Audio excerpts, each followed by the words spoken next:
안녕하십니까? 하나님을 사모하여 예배의 자리로 나오신 모든 분들에게 주님께서 약속하신 축복이 함께 하시길 소망합니다. 먼저 하나님의 말씀 마태복음 25장 24절에서 30절까지의 말씀을 봉독하겠습니다. 한 달란트 받았던 자는 와서 이르되 주인이여 당신은 굳은 사람이라 심지 않은 데서 거두고 해치지 않은 데서 모으는 줄을 내가 알았으므로 두려워하여 나가서 당신의 달란트를 땅에 감추어 두었나이다. 보소서 당신의 것을 가지셨나이다. 그 주인이 대답하여 이르되 악하고 게으른 종아 나는 심지 않은 데서 거두고 해치지 않는 데서 모으는 줄로 내가 알았느냐? 그러면 내가 마땅히 내 돈을 취리하는 자들에게나 맡겼다가 내가 돌아와서 내 원금과 이자를 받게 하였을 것이니라 하고 그에게서 그 한 달란트를 빼앗아 10달란트 가진 자에게 주라. 무릇 있는 자는 받아 풍족하게 되고 없는 자는 그 있는 것까지 빼앗기리라. 이 무익한 종을 바깥 어두운 데로 내쫓으라. 거기서 슬피 울며 이를 갈리라 하니라. 오늘 이 시간은 불충실한 종은 왜 다른 열매를 맺었을까? 라는 제목으로 말씀을 전하겠습니다. 지난 말씀의 시간 달란트 비유의 말씀을 통해 충성된 종의 삶의 열매가 어떻게 맺힐 수 있었는지를 초점으로 말씀을 살펴보았습니다. 오늘 말씀의 주된 포인트는 동일한 환경과 처지에서 두 명의 충성된 종과는 다른 열매를 맺은 불충실한 종의 문제점이 무엇인지를 찾는 것입니다. 동일하게 예수님을 주인으로 모시는 신앙인들 사이에서 생길 수 있는 문제이기에 유념해서 살펴보아야 할 부분이 아닐 수 없습니다. 이제 오늘의 말씀의 요점으로 들어가겠습니다. 이 불충실한 종은 동일한 주인으로부터 동일한 사랑과 신뢰를 받았음에도 불구하고 전혀 다른 반응을 주인에게 보입니다. 그가 앞에 두 명과 달리 실천적 신앙으로 열매 맺는 신앙으로 나아가지 못했던 이유가 무엇이었을까요? 이 불충실한 종을 이해하기 위해 화인 여사의 한 글을 인용하겠습니다. 그대 앞에는 두 길이 놓여 있다. 한 길은 예수 그리스도께서 표시하신 길, 곧 순종의 길이다. 그대는 하나님의 모든 계명을 지킴으로써 그의 모본을 따를 수 있으며 그의 인을 이마에 받고 거기에서 지정의가 합치된다. 이 글에 따르면 순종, 즉 삶의 아름다운 열매가 맺히는 삶은 지정의에 일치된 결과임을 알 수 있습니다. 지정의가 무엇인지 다 알고 계시겠지만 뜻을 정의하면 교회 용어 사전은 이렇게 정의합니다. 지정의, 인간의 세 가지 심적 요소, 지성, 감성, 의지를 아울러 이르는 말. 한마디로 그 사람 자체 곧 전인격이라 할 수 있다. 삶의 실천, 즉 표현은 정신활동의 결과입니다. 실천에 영향을 미치는 정신활동의 세 영역이 있는데 지성, 감성, 의지라는 것입니다. 이 세 영역은 상호 아주 밀접한 관계를 맺고 있으며 유기적이고 복합적으로 상호작용을 통해 저희들의 행동을 조정합니다. 그래서 열매 맺는 실천적 신앙은 지정의의 일치가 필요합니다. 인간의 전 인격은 지성, 감성, 의지의 영역을 가지고 있습니다. 이 세 가지가 바르게 반응하게 될 때 진정한 실천적 신앙인이 될 수 있는 것입니다. 지적으로 바르게 이해할 때 감동을 받게 되고 의지와 실천으로 나아갈 수 있습니다. 예를 들어 어머니가 나를 얼마나 사랑하시는지 바르게 알게 될 때 감동을 받고 나도 그분을 사랑하겠다는 의지가 생겨서 실천으로 나아갈 수 있는 것과 같습니다. 그런데 이 과정에서 오류가 발생할 때 열매와 실천으로 나아갈 수 없습니다. 두 명의 충성된 종과는 다른 삶을 살게 된 불충실한 종의 문제는 여기서 오류가 생긴 것입니다. 먼저 불충실한 종은 지성의 영역에서 문제가 있습니다. 잘못된 정보를 진실로 믿고 있습니다. 바로 지적 오류를 가지고 있는 것입니다. 그의 지성이 진리가 아닌 거짓에 반응하고 있는 것입니다. 이 불충실한 종은 주인을 이렇게 표현합니다. 24절, 굳은 사람. 원어적 의미가 박정하고 포악하고 거칠다는 의미입니다. 공동 번역과 새 번역은 무서운 분으로 번역하고 있습니다. 성경절의 뒷부분은 굳은 사람이 무슨 의미인지를 설명하고 있습니다. 심지도 않고 거두는 사람, 해치지 않고 모으는 사람. 이 두 표현은 투자를 하지 않고도 거두려 하고 노력을 하지 않고서도 얻으려 하는 불로소득자, 즉 종들의 노동력을 착취하는 악덕 주인이라고 공격하는 표현입니다. 충실했던 두 종이 주인을 인식하고 경험한 것과는 전혀 다르게 불충실한 종은 주인을 인식하고 있습니다. 그가 주인을 생각했던 또 하나의 표현을 더합니다. 25절, 두려워하여. 이 종은 무엇이 두려웠던 것일까요? 이렇게 악한 주인으로 생각하고 있으니 그의 돈을 가지고 사업을 했다가 이익은 둘째치고 원금 손실이 왔을 때 그 주인으로부터 받을 형벌이 두려웠던 것입니다. 그래서 그가 당시에 가장 돈을 보관하는 안전한 방법 중에 하나인 땅에 돈을 묻어두어서 원금 손실을 막았다가 주인에게 돌려주었던 것입니다. 앞에 두 종이 주인을 알고 있는 것과는 전혀 다르게 주인을 알고 있습니다.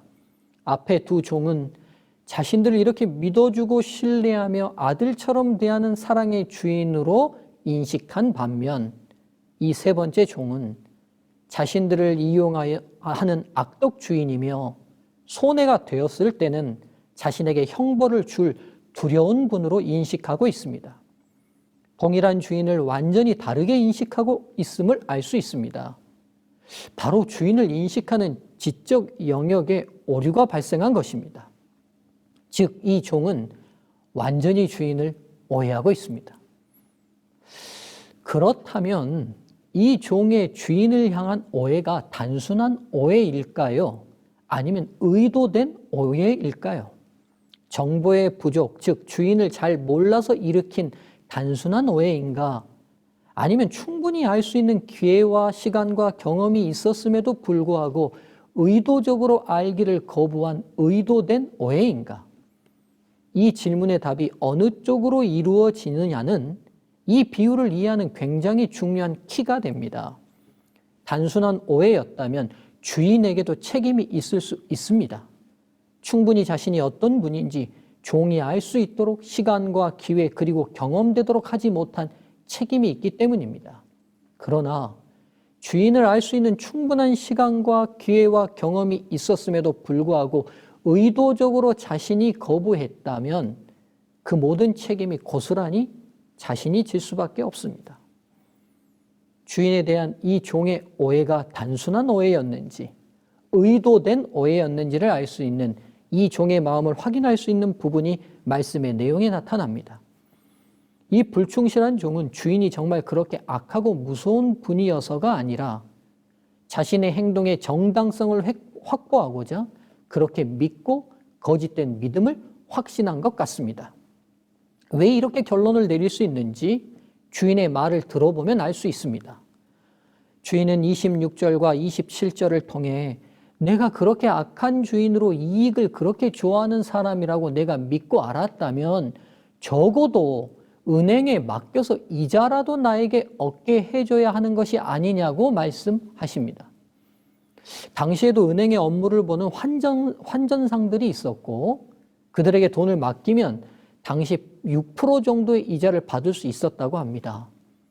이 종은 단순히 자신이 주인의 원금을 손상했을 때 받을 벌이 두려워서 땅에 달란트를 묻은 것만은 아닌 것입니다.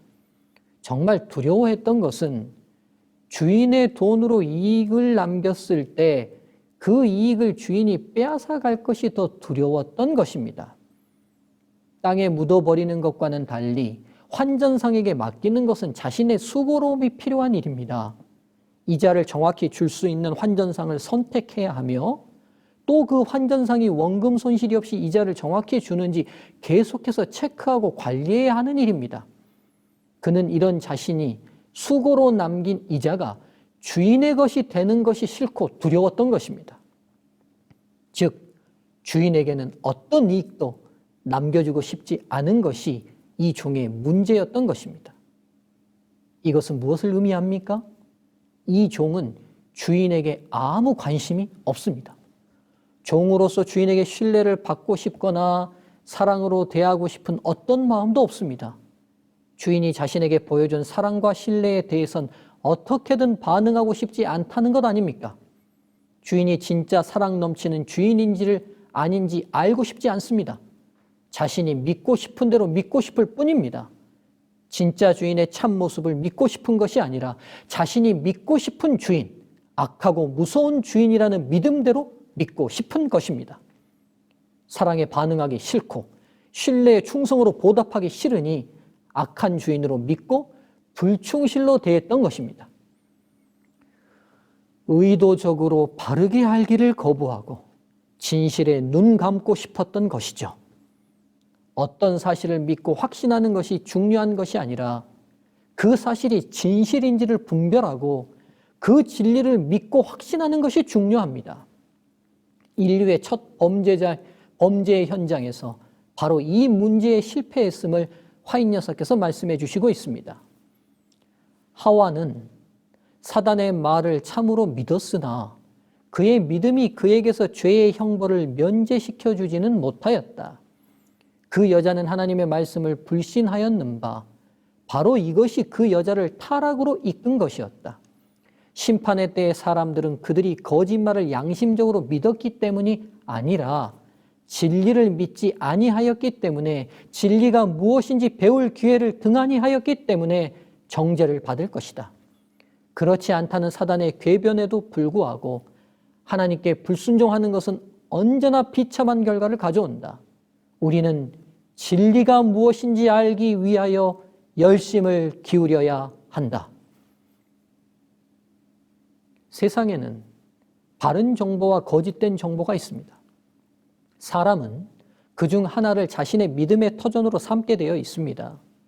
그리고 자신이 믿기로 결심한 그 기준을 가지고 모든 것을 판단하게 됩니다. 이때 거짓된 정보가 기준이 되면 지적 오류가 생기게 됩니다. 인간의 뇌는 노출의 빈도수와 신뢰의 무게가 비례되도록 설계되었습니다. 이때 생기는 오류는 저희가 많이 노출된 정보에 대해 신뢰가 쌓이기 때문에 누구나 생길 수 있는 단순한 오해일 수 있습니다. 즉, 정보의 편향성, 정보의 부족성 때문에 생기는 것입니다. 하나님께서는 이것으로 저희를 심판하는 것이 아닙니다.